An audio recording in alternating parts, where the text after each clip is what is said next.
Let's ditch the dusty textbooks and dive into the true origin story of Liverpool, a tale of ambition, mud, and a king with a vision. Imagine, if you will, over 800 years ago, King John gazing across a humble marshy inlet. He wasn't thinking quaint fishing village. He was eyeing a strategic launch pad for his Irish campaigns. And just like that, in 1207, he declared Liverpool a borough, sketching out its very first street plan. Not grand avenues, mind you, but 7 rugged tracks that formed a primitive H, the humble heartbeat of a future global giant. The 7 OG streets, where Liverpool got its start. These weren't your modern paved roads. Picture perpetually muddy, often pungent paths, alive with the raw energy of a budding port. Bank Street, now Water Street. This was Liverpool's original welcome mat. It literally ran up the riverbank, hence the name. Imagine weary travelers and precious cargo spilling off boats, their first steps onto what would become a bustling city. Later, the mighty Tower of Liverpool stood guard here, a silent witness to countless arrivals and departures, and even serving time as a grim medieval jail.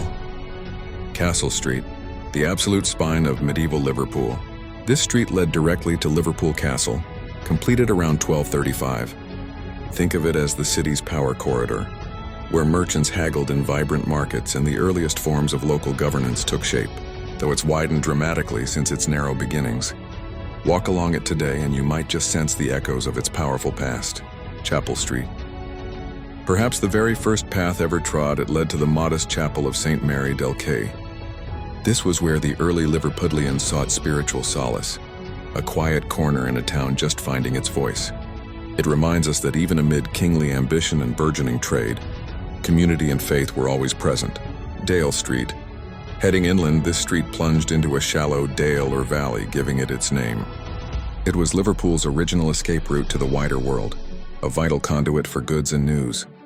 Fast forward a few centuries, and this humble track became a main coaching route, clattering with horse-drawn carriages carrying everything from vital supplies to whispers of distant lands. Juggler Street, now High Street, the fun-loving heart of the medieval town. Can you picture street performers, jesters, and storytellers captivating crowds right here?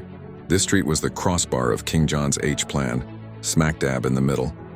It even hosted Liverpool's first town hall as early as 1515, proving that even where entertainment thrived, serious business got done. Moore Street, now Tithbarn Street. This one tells a tale of transformation.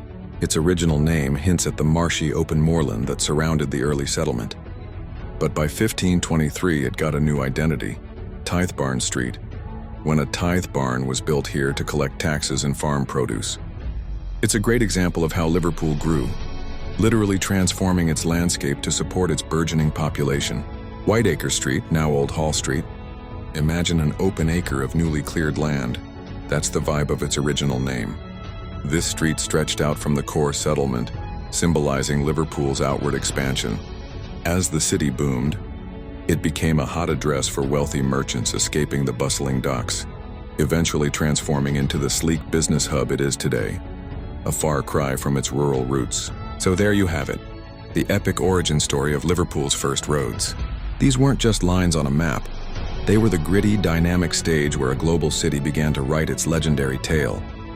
Next time you're in Liverpool's city center, take a moment to imagine the mud, the merchants, and the sheer audacity of those who first walked these ancient paths.